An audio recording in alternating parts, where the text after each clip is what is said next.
If I asked you to name your local emergency manager, could you? Most people can't, and yet these individuals are quietly making sure your community and your family can keep going when disaster strikes.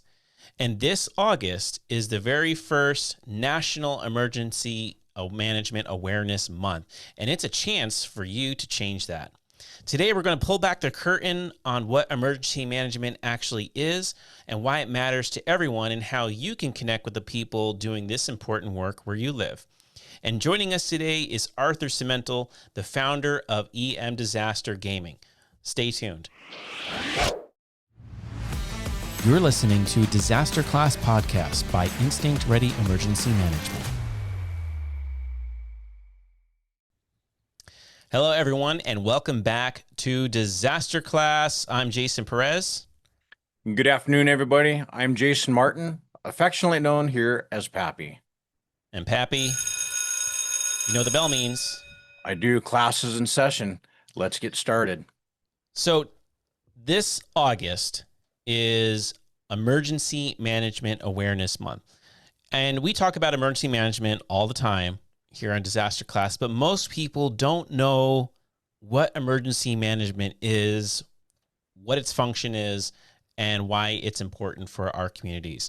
So today we're going to be joined by one of our good friends, Arthur Simental, founder of EM Disaster Gaming and the creator of the board game Wildfire Mayhem. We've talked to him on a previous episode, and he's going to help us to understand what emergency management is and what this new awareness campaign is all about. The sun's out, the weather is nice, but that means so is the sun and the bugs. Don't go anywhere without having your Sawyer bug spray and sunscreen. Keeps you safe, keeps you outdoors. Visit Sawyer.com to find a retailer near you. Wildfire Mayhem isn't just a game. It's a hands-on disaster response simulation. Step into the Emergency Operations Center and lead coordinated efforts to contain wildfires, evacuate communities, and manage crisis. Crafted by certified emergency managers, this board game offers realistic scenarios and dynamic challenges. Get your copy at emdisastergaming.com and bring preparedness to the table. Arthur, how's it going, man? Going good. How you doing, gentlemen? Good. How are you? Oh, good. I see you have been busy. Let me say, I will never again voluntarily do two conferences back to back for 2 weeks straight. Oh my goodness, I can only imagine. Yeah, I've been just a little bit seeing like your posts and stuff and all that you got going on. I'm like, man, you're all. It's kind of play. Where's Arthur? Yeah, for real. New York, and then Laurel, Maryland, and then in like a few weeks I'll be back in DC debuting a brand new war game, our first like counterterrorism one. And just this last week I was actually presenting and demoing and showcasing. I was invited by the National Guard Bureau to Wargaming Connections, which is a defense sponsored conference, and these are like the professional war gamers. So I'm like, oh man, I had all kinds of bad feelings. Like I'm going to show up, they're going to blow up my game and laugh me out the place, and I'm just going to have to retire. But the game was very well received. Even the two staunchest critics, like I went to their presentations and they were literally showing bad example of war game, good example. And one was like French and one was from Germany, German war colleges, and I'm like, oh my god, these guys. I end up doing a demo and I see them come over and I'm just like, oh god, no, please don't. No, they had high praise for the game. They and everything I'm doing is in line with current wargaming practice. And in fact, I got positive remarks and kudos for my creative use of AI for the visualization. They said it was one of the best they'd seen. I was like, awesome. I was like, whoo, okay. That's got to feel really good. I had won their praise. I'm feeling pretty confident now. I'm like full steam ahead. So nice. That's awesome, man. Well, congratulations. You've it seems like you got a lot going on. Actually, I would love to just ask, like, how now that things you've released and you've I saw you've been shipping out. Pappy's got his, Yeah, so I that's do. fun. So how's it going now that things have been shipped out and kind of these next stages of the game? much better. So like it's a relief. There's more demand than ever now, though. I've got custom orders. Like it's pretty soon I'm gonna be hiring. I need to hire an assistant for reals. Like my inbox went from I've got like over 200 emails I haven't even read yet. Oh my goodness. But I'm caught up on shipping, or well, I've caught up on most like the Kickstarter shipping.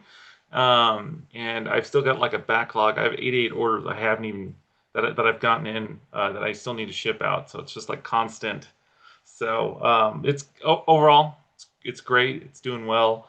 I've partnered with a couple of other folks. So like Blue Set LLC, I'll be bringing out the counterterrorism game based on Chelsea County. And I have a whole series in the works. So it's fun. It's exciting. I'm kind of spearheading the launching of gaming in this practice. So Very yeah, That's cool. cool. That's awesome, man. Very yeah, cool. Well, we thank you for taking a little time out of your busy schedule to And at last minute. and last minute. it worked out well. It's We're Friday. I was like, oh, Friday, I can make that work. I'll be home Friday. So nice. like We're nice, yeah. happy we slipped in that with those 200 those 200 emails. You happen to catch me when I happen to catch the email when it was right at the top. So There you go. Timing is Awesome. everything, right? yeah, yeah, good timing. Nice. It was good timing. Otherwise, I might not have even seen it yet. Yeah, no, I hear you. I hear you. So Well, thanks for coming back on the podcast. We love being able to talk with you and tap into your mind and things. And thanks for having me. am I correct in understanding you completed your Yeah, doctorate too, right? yes. So we can So call you officially Doc. Dr. Simental. Yeah, call me Doc. So Very cool. Well, that's congratulations to you in completing that. It's a big achievement. I don't even know how you have time for all of that. I mean, I work a 40-hour week, play around with Jason and Wesley with just Instinct 40 40? disaster class, and I don't even know how you have time for everything. Like I said, I'm on the verge of needing probably multiple assistants at this Yeah. point. Yeah, yeah, and then with the Disaster Congress, which is like a necessity in reaction to like the big global stuff going on or the national stuff. But yeah, it's a very fun time. I've definitely got more travel and events this year than I would have like 10 times as many in an average year. So, but it's good. It's good. I Good. love it.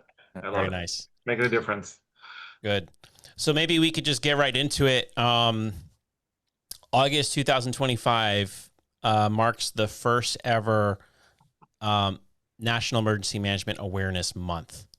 That's pretty cool. So, yep.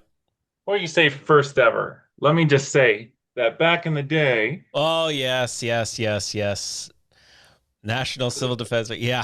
the original, because I've got The the poster, original, the OG. Yeah. September 9th through 15th, National Civil Defense Week, right? So Yeah. building on that legacy, we now have National Emergency Management Preparedness Month, which is awesome, right? So, but just want to be like, whoa. Yeah, like, whoa, hey, check your facts there, buddy. Yeah, I got it. I'm fact checking you live now. No? Yeah, I love it. I love it. I can take it. I can take it. And that's why you're here, because you're the expert. So we want to hear directly from the source. So now you're involved with IAEM, right? Yes, yep. So I serve on some of the committees. I'm fortunate to know some of the leadership and interact with them. And so, yeah. Very cool. Okay, very cool. Well, maybe just now, obviously, emergency management is not a brand. It's kind of evolved and it's had different kind of names and things from over the years. But from your perspective, kind of now with this newer, I'll say newer, National Emergency Management Awareness Month, why is this an important milestone for the profession? Absolutely. So, one, it's recognition of who we are, the field of emergency management. Two, it's very important, actually, in terms of professionalization, making the general public aware of emergency management, who we are, what we do, what our mission is, how we protect and support them. Because ultimately, without a community, emergency management is less important. So with that, ultimately, we are a big part of the community. We are here to support our community, protect our communities, safeguard them from all hazards, whether it's terrorism, man-made acts of war, even the economic implications and consequences from disasters or crises, right? So really, truly that all hazard spectrum.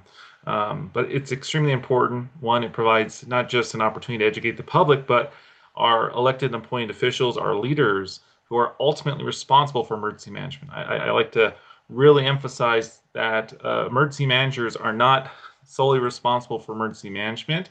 They are the executor or the steward of that mission, but ultimately it's your elected and appointed officials who are responsible for emergency management. So this is a great opportunity to highlight what it is we do on their behalf and how we're supporting them, and again, to advocate for that support. And I want to be very clear that being apolitical, because emergency managers should be apolitical, does not mean we don't have a voice and can't advocate for support, for resources to execute this mission, right? So this is an excellent opportunity to do so during National Emergency Management Month. So a lot of people, when you talk about emergency management, they really don't have an understanding, especially civilians. They really don't understand what exactly emergency management is.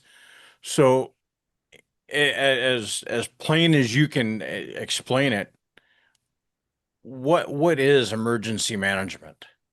Absolutely. So, I think one of the challenges is that people get caught up because it is broad and big, and there's so many different components to it, and there are different sectors. But simply, right, I like to start by saying, so there's a difference between first response, emergency management. First responders, right, police, fire, EMS, they focus on life-saving activities. They go home at the end of the day. Emergency management does so much more than just the response, right? In fact, what makes 90% of that response go well or successful is because all the work done by emergency managers beforehand. So, emergency managers are basically the people in your community that are charged with building the systems, right? The preparing your community for all things that can happen and ensuring that you have these systems or capabilities in place so you can recover from whatever the crisis or consequences are from the bad things that can happen. So, again, not just the response. Emergency management does support response, but beyond that, on clear skies or blue skies days, emergency management is out there building capacity, working with your system, partnering, making sure that you have plans and capabilities and programs in place to protect ultimately the communities, jobs, the economy, families, businesses, right? And that things can keep running. And then two, post-disaster, very important, is that emergency management is guiding that community through recovery.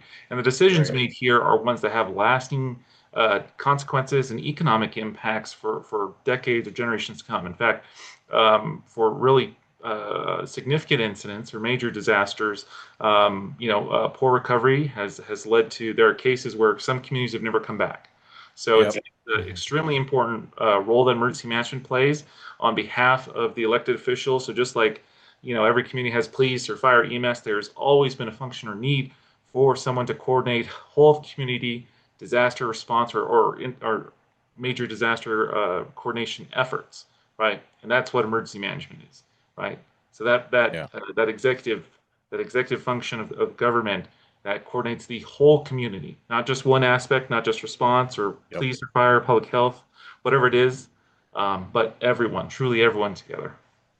Excellent. Very good. So maybe we could talk a little bit about, so we have the public sector side, and that's kind of when we traditionally think about emergency management, we think of that coordination between first response, government, all those moving pieces. But what's the role of emergency management? We start thinking into the private sector, community organizations, schools, all these other facets. Why should they be interested in emergency management? Absolutely. So primarily, first and foremost, within any government, within the nation, within our structure of governance in the United States, right? Going back to the Constitution itself, right? Right. What is the purpose of government, right? What is the the founding of our nation, right? So within the Constitution, there are three core elements, right? Provide for the common defense, secure the blessings of liberty, promote the public health and welfare, right? So emergency management really does that at the community level, at the state and local level, and we provide for that for those core functions, right? So first and foremost, your government, your community has a responsibility to provide for the safety, defense, the protection of its populations, of its communities, those businesses, right, to protect its economic interests. So with that, emergency management fulfills that function. That role, that requirement really of government, that social contract and promise. Two, it's not just your government, though. Emergency management is shared amongst all different, not just communities or counties or cities, but political subdivisions. That includes schools. Schools are their own independent jurisdictions, right? Businesses have a responsibility to provide, to plan, protect, to safeguard their employees, right? And to ensure their stakeholders they are doing the things they are supposed to for their in their best financial interest. So there is a nexus across to really everything, and is a shared responsibility across, our communities, not just your government, right? Even individuals, we have a role to play in being informed and educated and prepared ourselves at the smallest, most granular level, right? As individuals and families. If everyone does their part and contributes to being prepared, to being educated and informed, then the system works. Where it breaks down often, though, is that we have different groups that have different perspectives, or they don't see the risks as equally or the same, and not everyone contributes equally to preparedness or emergency management within your communities. And that's kind of where we go awry, right? And then there's always competing interests. So Let's think about business leaders, because you've mentioned that a couple of times about business managers, leaders within the communities. Why should they really think about emergency management and being prepared for their businesses, for their employees, for the community? Why is that so important? absolutely. So I've actually worked with major businesses and corporations, and as an individual business owner myself, emergency preparedness or even business continuity from that perspective, Yep. which is often how it's seen in the business or private sector, is extremely important. One, it's the reliance on just insurance as the only form of business continuity or preparedness, is extremely detrimental to any business. In fact, Mhm. you look at like COVID, right? How many businesses were not prepared to have to switch or alter, and went under ultimately because of COVID. In fact, there's Yep.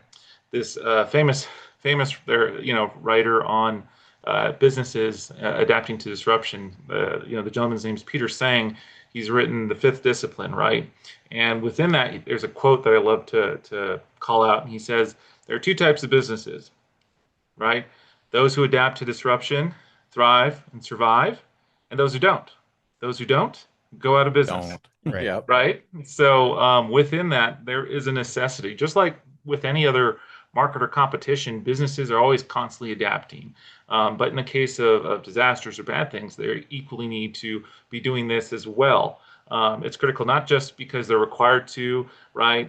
Businesses with more than 10 employees do fall under OSHA requirements to provide for general public, safety of their employees, right? Their guests, their visitors, their facilities, some emergency planning. But typically, even the largest corporations, right? Whether it's oil and gas companies, ExxonMobil, for example, or you've got Disneyland. Even Disneyland has their own. They actually have a very robust emergency management Yep. department, Yep. television, film. So whether you're Paramount or your Amazon, your Microsoft, your Walmart, all of those major organizations, they all have invested into emergency preparedness or business business continuity, not just business Yep. continuity, in recognition that it is part of what makes their businesses successful. Yes. So this way, if they face disruption, supply chain disruption, right, issues with logistics, some kind of major incident, whether it's truly what we would consider an emergent crisis, like some kind of harm or threat or shooter, or it's a disaster, earthquake, fire, flooding, whatever it is, Happens. right? emergency management business continuity within the private sector plays an important role in ensuring those businesses can thrive, they can adapt, they can survive. And even in the biggest defense contractors, Lockheed Martin, Boeing, they all have Ball Aerospace. They all have emergency operations centers. They have emergency management programs and business continuity programs in recognition that this is vital to their businesses Yeah. being successful, so they can adapt from the bad things that happened. Yeah. My Absolutely. my neighbor is a fire chief for I live outside of St. Louis, and so Boeing has a pretty good presence here. Uh, and he is the fire chief for a couple of their different facilities, and him and I have had those conversations about being prepared and what they go through to make sure that their continuity plans are in operation and that they can respond appropriately. And they've had a couple of instances, just smaller, just where Hmm. they've had to enact those. So it's important. And a couple months ago I went to QuakeSmart uh, presentation here in St. Louis, and they highlighted, as you were talking about, businesses that aren't prepared and what happens to them. They had some numbers, and I don't have them right off the top of my head, about what percentage of businesses fail after some sort of event, Yeah, whether it was COVID or an earthquake or a tornado or whatever it could be. If they're not prepared and they've not helped their employees prepare internally, if they've not done their job as business owners. So it is critical for them to take it seriously. absolutely. Yeah. Yeah. Well, I always liked, when we have a class that we teach, community emergency planning, and in that we always talk about, do you want to just survive or thrive? And really, emergency management is all about, right, risk and uncertainty is a part of life, and Yes, how you approach it is going to make the difference of whether you succeed or you thrive or barely get by, right, or worse. absolutely. So, Absolutely. You want to be a victim or you want to be a survivor, right? You want to right, walk out at the end of the day. It's all right. Bad things happen all the time, but hey, I'm not scared when I'm prepared. That's Uh, right. I like that. yeah, excellent, very good. I'm going to steal that from you too, Arthur. Yeah. that's fine. I stole it from the Red Cross, so There you Yeah. go. So what's one of the biggest misconceptions do you think the public has about emergency management? absolutely. So one, oftentimes we're confused with first response. That is probably one of my Yeah. the biggest misnomers out there is that one, we are not police or fire, although there are some very small communities, some rural communities where your emergency manager is also your fire chief or a law Hmm. enforcement officer, detective, someone of senior status, typically within a community.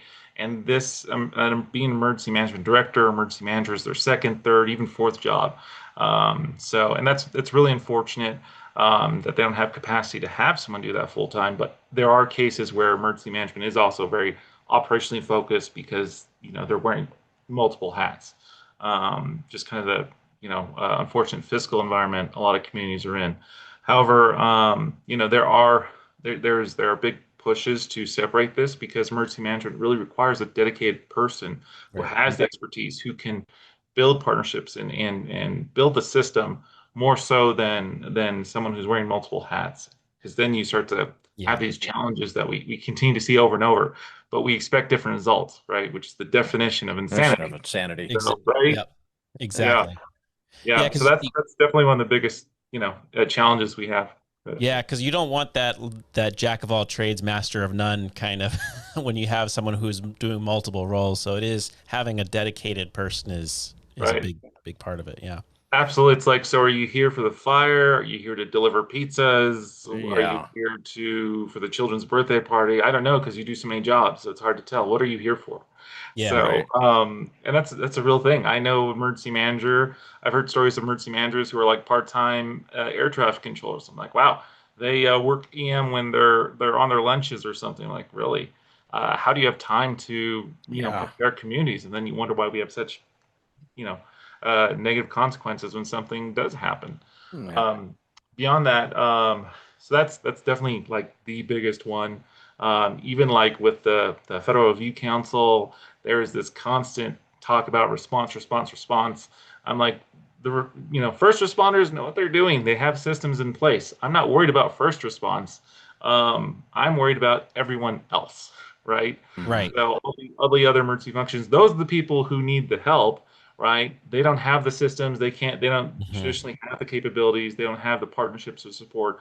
There are different silos across the community, right? And that's where your emergency manager is key to bring all of Yes. those folks together to coordinate and build that systems capacity, at that community level.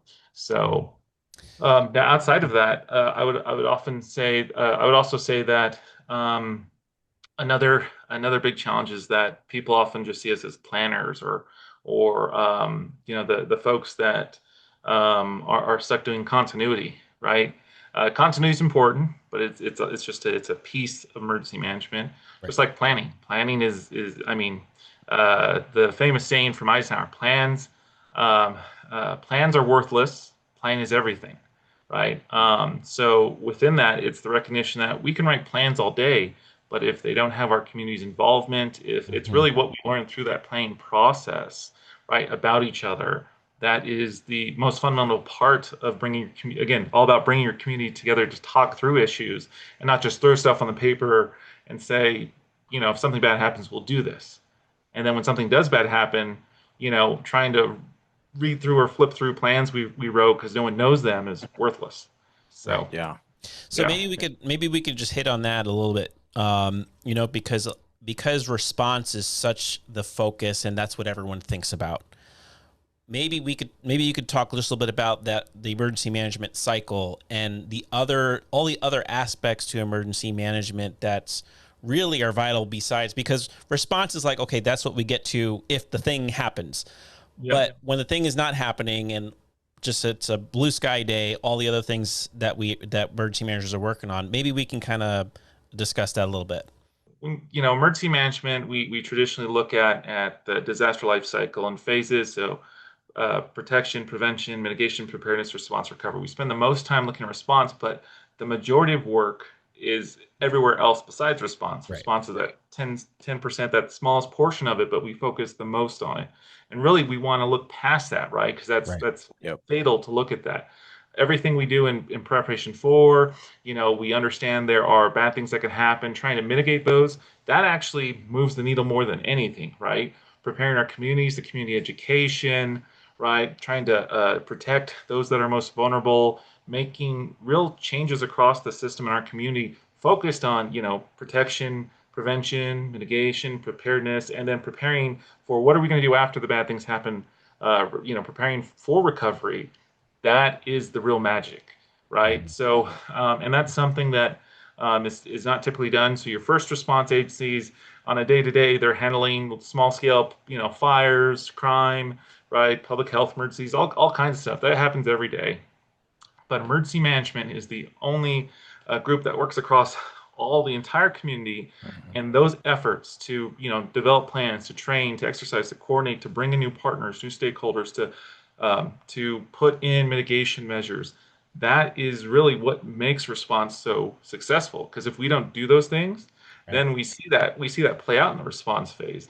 But ultimately, it's what emergency management does. Uh, Everything beyond response that makes our communities resilient and ready for disasters. So, Excellent. I Yeah. like that. And it's good for our listeners to really understand the big picture, because like we've already said, most people think of response, but there's so much more to it. It's such a small part of what emergency managers do. So excellent call out. Um, Maybe thinking about our listeners, let's maybe think about it: individual households, um, businesses, community organizations. What can they do to kind of get involved this month? Um, you know, um, it's Emergency Management Awareness Month. What can they do to support their local emergency management? absolutely. So, being National Emergency Management Awareness Month, one of the best things individuals, families, right, businesses can do within their communities, nonprofits and other government organizations, is to reach out to your local emergency manager, your emergency management program, connect with them, learn how you can partner and collaborate with them, see what upcoming events you can participate in, whether it's preparedness training, right, assistance developing emergency plans. Maybe it's for individuals or families taking a CERT course, Mhm. community emergency response team training course to prepare you and your family and to give you the skills you need to react to a disaster situation or another type of emergency, right? So there are multiple ways for businesses, for families, for folks in your community to get involved and be active in being prepared for bad things that can happen, with emergency management. So more than anything, I encourage folks to reach out, to look to their local emergency managers, because every city, every county, every major community is going to have someone who is responsible for emergency and disaster management in your community. And so, it's not FEMA at the national level, right? It is your state and local emergency managers, and they are there to support you. So I would encourage you to reach out and figure out how you can participate today. So Excellent. That's awesome. Very good. I was Go thinking ahead. about that. Um, so back where I'm from, Washington State, this last weekend, they had the tsunami from that earthquake in Russia. And although where I was living, it wasn't a huge impact, but that weekend they had the county holds an expo uh, for everybody in the county to show up, and they've got first responders, they've got American Red Cross, they've got everybody, so that the awareness was heightened last weekend. I'm looking forward to hearing what the response was, and I know that it's always been well attended, but thinking about what people can do to get involved is those expos where you get everybody from the community involved to help one another, to support one another, and with the timing, I think that was perfect timing for them back then. But such absolutely. we've got to do it. We've got to pull together as communities. Absolutely. And beyond that, there are training courses, there are books, there are even games, right? I specialize in Yep. disaster gaming to help educate people to understand disaster management. Um, Working with you guys, right? There are lots of different ways you can get involved, whether you're taking courses, right? You're trying to get more education or awareness, or you're even joining as a volunteer, right? Your local organizations that are active in disasters. The American Red Cross is a great example, right? If you're wanting to help with things like shelters or disaster recovery or survivor assistance, right?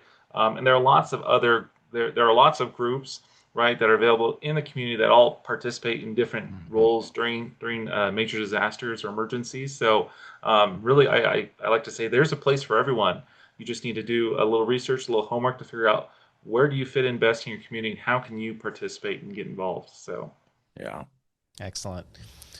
Well, this was a fun discussion, and we look for seeing what other things are going to happen this month as we participate in Emergency Management Awareness Month. But as we know, you've got a lot going on yourself. Anything in particular you want to plug here? Update our listeners. Of course, we talked to you not that long ago about your games, your wargaming, disaster wargaming, and Wildfire Mayhem.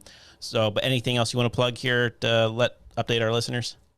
absolutely. So disaster wargaming has been wildly successful. I'm actually just getting back from a conference, a defense wargaming conference out in Laurel, Maryland, right between DC and Baltimore, where it was very well received. And with that, in this next month, we're actually premiering and going to be debuting a new game, our next major release for this year. It's going to be the first game focused on a complex coordinated terrorist attack, right? So in partnership with the Blue Cell, based on Chelsea County. So with that, that is going to be debuting in a month. So stay tuned. You can go to our website at emdisastergaming.com to learn more. And we also have lots of additional, merchandise and memorabilia for emergency managers. And I do have a tactically focused game for first responders that can be played in 3 minutes or less. It's called Instant Commander Hell's Highway. And so we're just continuing to build and expand our product offerings and the services and really the ways we can give back and support the emergency management community, but also help educate the public. So That's awesome. lots of Love it. cool stuff Yeah. in the works. Awesome. And I'll say for one, the Wildfire Mayhem game is it overwhelmed me as I opened up the box and looked at everything and set everything out on the table. But it's so super impressive. Thank you. Thank you. Awesome. Really appreciate it. Yeah. And we thank you too for also sponsoring DisasterClass and helping us to bring about this content. So yeah, make sure you go to emdisastergaming.com and don't forget to use promo code DisasterClass for a little discount on the website. So Arthur, thank you so much for coming back on. And I'm sure we're going to have you back on many more times in the future. So keep up the good work, and we look forward to talking soon. Appreciate everything you're doing. Have a good one. Yep. So happy, man. Arthur is always just a wealth of information. Oh, we could go on all day with him, and he would have something new for every minute. Yeah, and we're excited. We've talked about it before, but we're gonna do another episode on breaking down his game a little bit more now that you've gotten it. I've got it. Have a chance to play it, and maybe we'll do some videos on that. But before we conclude this episode of Disaster Class, as always, there's homework. There is. So what we want you to do, we want you to make sure and like and subscribe to Disaster Class. Leave us that 5-star rating, that thumbs up, and comment. Share with us what something new that you learned from this episode or appreciated, or even what you'd like to hear in the future. Yeah. And if you have a question, a preparedness tip, disaster story to share, send us an email at disasterclass@instinctready.com or drop us a message on our social media accounts at DisasterClass Podcast. And as always, doing so will put you in the running to be featured on the show and win some cool prizes. Well, thank you so much for tuning into Disaster Class. Stay educated. Stay prepared. Stay equipped. Class is dismissed. Head out to the recess. This episode of Disaster Class was sponsored in part by Sawyer Products, EM Disaster Gaming, and Stop the Bleed Coalition. This episode was hosted by Jason Perez and Jason Martin, with a special appearance by Arthur Simental. Disaster Class is directed, produced, and edited by Jason Perez. Copyright 2025, Instinct Ready Incorporated, all rights reserved.